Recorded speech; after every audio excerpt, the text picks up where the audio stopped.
Avda Kodesh Baruch Nikro Ein Sof, Dieu est appelé infini. Comme ça c'est marqué, que Dieu c'est l'infini. Veligdulato, et la grandeur de Dieu, Ein Cheker, on ne peut pas le comprendre. Velet Marshava Tfise Beklal, aucune pensée, il peut saisir Dieu. Ça veut dire, personne ne peut comprendre Dieu. On ne peut pas comprendre Dieu. On sait que Dieu il existe, mais dire qu'on est en train de comprendre, de faire une étude sur Dieu, c'est pas possible. Dieu il est infini, sa grandeur,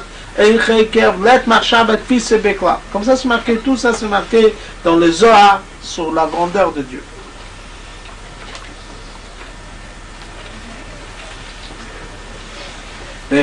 Ainsi, comme on ne comprend pas Dieu, on ne peut pas comprendre ni la volonté de Dieu, ni sa sagesse, c'est normal. Si on ne comprend pas Dieu, on ne peut pas comprendre ni sa volonté ni sa sagesse. Ça veut dire qu'on ne peut pas le saisir. Qui dit-il, comme c'est marqué dans le verset, Ein Cheker Litfunato. On ne peut pas définir sa compréhension.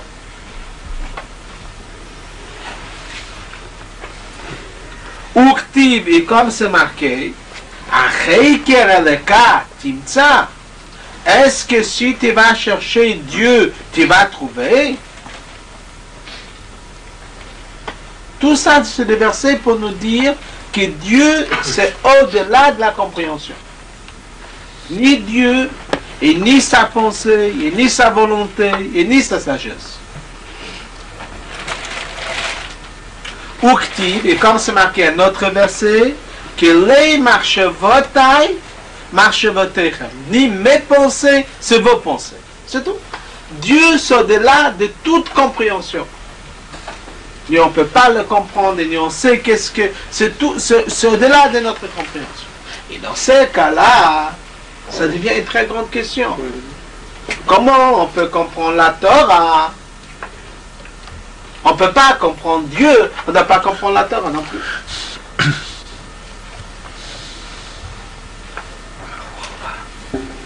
Comment on peut comprendre la Torah? La Torah, c'est la sagesse de Dieu. La Torah, c'est la volonté de Dieu. Si on ne comprend pas Dieu, on ne doit pas pouvoir comprendre sa volonté et ni sa sagesse. Et pourquoi Dieu, on ne le comprend pas? Et pourquoi la Torah te comprend? On ne comprend pas la Torah. Il y en a des parties qui sont occultes, mais le reste, on comprend très bien. On comprend, on arrive à lire, on arrive à savoir traduire.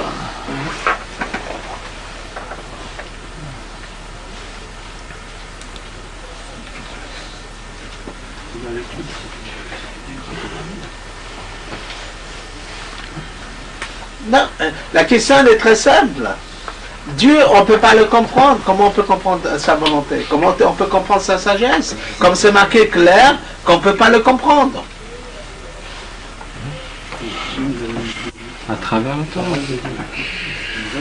D'accord, personne n'a dit le contraire. Mais Dieu, il a donné la Torah qu'on peut le comprendre. Comment ça se fait qu'on peut le comprendre? Si on va dire que la Torah c'est quelque chose qui n'est pas Dieu, c'est quelque chose que Dieu il a donné, d'accord, Dieu on ne le comprend pas, mais la Torah on peut comprendre. Mais nous on est en train de nous dire que la Torah, ça c'est Dieu. Et Raïse Vekotchobrio Kulochad. Quand tu es en train d'étudier la Torah, tu es en train de s'attacher avec Dieu, tu es en train de prendre Dieu. C'est tout. C'est ça qui dit le Zohar. Si on aurait dit qu'il y en a Dieu, ça c'est une chose. Après, il y en a la Torah. Bon, d'accord, on comprend très bien. Il est venu le Zohar et nous dit non. C'est pas Dieu et la Torah et Dieu, c'est une chose. Et c'est ça qu'on est en train de comprendre. Comment ça se fait? Dieu, on ne le comprend pas. Et la Torah, on peut comprendre. Comment? Si on va dire qu'on a quelqu'un, une personne, qu'on n'arrive pas du tout à le comprendre. C'est tout. Dans ce cas-là, ni tu comprends lui, ni tu comprends sa volonté, ni tu comprends sa sagesse. Il est au-delà de la compréhension, il est au-delà d'être un être humain. D'accord? Ça, c'est la question. C'est comme, c'est marqué dans le Surah que le Rav est en train d'expliquer qu'ici, Torah un mitzvot, ça aurait été au-delà de la compréhension, ça aurait été beaucoup plus facile de le faire. C'est tout. On aurait fait Torah mitzvot si tout Torah mitzvot ça aurait été impossible de comprendre. C'est tout. Quelque chose, Dieu il a dit, il faut le faire. Dans ce cas-là, ça aurait été très facile à le faire. Un juif qui aurait dit, je veux comprendre. On dit, tu peux rien comprendre, c'est tout. Tu ne te casses pas la tête et c'est tout. Il l'aurait fait, c'est tout. Et pourtant, avant, c'est ce qu'on disait. Comment? Avant, c'est ce qu'on disait à certains gens et à certains, aux filles surtout, on leur disait, tu n'as pas à comprendre, fais, c'est tout. Et c'est comme ça qu'ils se sont éloignés, parce qu'ils ne comprenaient pas. Mais il y en a quand même des certaines dynimes qu'on le comprend, mais je pas on le comprend, et d'autres on le comprend. Quand on demande à quelqu'un pourquoi tu manges des matzot, il dit parce que mes parents ils ont mangé des matzot quand ils sont sortis de Mitzrayim, ça veut dire on le comprend. C'est tout. On fait Shabbat parce que Dieu s'est reposé le 7e jour de Shabbat. Je ne rentre pas avec toutes les explications plus profondes, mais les premières explications, toutes les personnes ils le comprennent. Même des enfants, même des filles, même des femmes. C'est tout. Pour quelqu'un qui va nous demander pourquoi il ne faut pas manger le porc, on ne saura pas le dire, d'accord? Mais jusque le Chukim, on comprend très bien. Même le Rambam me dit que même le Chukim, il faut chercher à comprendre. Le maximum qu'on peut comprendre, il faut comprendre. Même dans le Chukim. Comme ça, il dit le Rambam. Mais pourquoi c'est plus facile le Chukim que le Mishpatim à faire? Hein? Parce que quand c'est quelque chose que tu dis, ça vient de Dieu, tu ne comprends pas Dieu, c'est surtout, tu ne poses plus de questions. Quand ça rentre déjà dans ta compréhension, là tu dis, ah, ça c'est compréhensible, ça je ne comprends pas assez, je ne vais pas le faire. Si j'aurais compris, j'aurais fait. Si tu mets la tête, tu as déjà un sujet de discussion. Si tu ne mets pas la tête, tu marches comme ça et c'est tout. C'est normal. Quand on sait que la Torah, ça vient de Dieu, Dieu il est au-delà de la compréhension, c'est tout. Toute la Torah est au-delà de la compréhension, on ne parle plus, c'est tout. C'est comme le Rabbi l'a expliqué une fois à quelqu'un dans une lettre. Quelqu'un, il a dit qu'il ne comprend pas la valeur de Torah Mitzvot. C'est tout. Dans ce cas-là, il ne va pas l'intérêt pourquoi le faire. Le Rabbi a donné un exemple. C'est un exemple très simple, mais c'est un exemple très profond. Le Rabbi a donné un exemple. Regarde, il y en a des fois, il y en a un parent qui amène un enfant dans la rue. Et l'enfant, il veut absolument circuler entre les voitures. Ils l'ont dit. Mon enfant, il ne va pas le danger. Il veut circuler entre les voitures. Il vient son père ou sa mère, il les tient par la main, il ne laisse pas circuler entre les voitures. Et l'enfant, il crie. Mais ils l'ont dit de courir entre les voitures. Et dans ce cas-là, quelqu'un d'extérieur, il va analyser cette situation. Il va dire, les parents, c'est des méchants. L'enfant, il veut circuler entre les voitures. Et pourquoi on ne le laisse pas? Il faut le laisser faire. Mais quand quelqu'un qui est un peu plus intelligent, il va comprendre qu'on laissera un enfant circuler entre les voitures. Aujourd'hui, il ne comprend pas.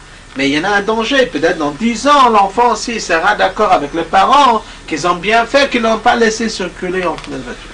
La même chose aussi, nous, vis-à-vis de Dieu, on est comme des enfants.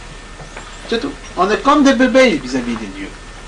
Et à ce moment-là, comment nous, si Dieu il nous a recommandé, si Dieu il nous a conseillé qu'il faut faire ça, il ne faut pas faire ça, pourquoi? Parce que c'est dangereux. Et dans ces cas-là, il n'y en a pas, est-ce que nous, on est plus par rapport à Dieu qu'un enfant par rapport à ses parents? C'est-à-dire même des parents vis-à-vis des enfants, les enfants, on comprend très bien que les parents, ils ont raison. Chacun, il va dire, chaque homme intelligent, il va dire, les parents, ils ont raison, il ne faut pas écouter l'enfant. Pourquoi? Parce que l'enfant, il ne va pas le danger. La même chose aussi, nous, vis-à-vis de Dieu, Dieu est notre constructeur, c'est Dieu qui nous prête la vie, Dieu, il sait exactement qu'est-ce qu'on a besoin. Il nous dit, ça ne nous va pas, ça ne nous convient pas. Dans ces cas-là, il n'y en a pas mieux d'écouter Dieu. C'est-à-dire c'est quelque chose qui est très logique. Et c'est pour ça que je dis, quand on sait que tout Torah Mitzvah, ce n'est pas un terrain de discussion, c'est quelque chose que au-delà de la discussion, ça aurait été plus facile à faire et c'est tout. Tout le problème, il est qu'il y en a des mitzvot qui sont compréhensibles. Ah, c'est gars, c'est comme ça, hein, il dit, moi je comprends ça, ça je comprends pas, je vais pas le faire. Tous les réformistes, ou tous les gens qui sont un peu des philosophes, qui sont contre le judaïsme, à moitié oui, à moitié non. Par exemple, des gens réformistes, ils vont quand même à la synagogue, ça veut dire qu'ils croient en Dieu. Mais ça, ils n'admettent pas. Pourquoi pas des mariages mixtes? Pourquoi pas ça? Ça veut dire ça, c'est un domaine qu'ils ne comprennent pas. Pourquoi pas? Pour une synagogue, il ne va pas être hommes et femmes ensemble. Ça veut dire qu'ils disent, ça que je comprends, je vais le faire. Ça, je ne comprends pas, je ne vais pas le faire. Il y a toute une série de personnes qui sont en train de baser le judaïsme selon leur compréhension. Et à cause de ça, ils ont tous les problèmes. Mais si on aurait eu la soumission totale dans la parole de Dieu, qu'on aurait su Dieu, il sait qu'est-ce qu'il dit, sans penser, sans réfléchir, ça n'aurait pas posé aucune question.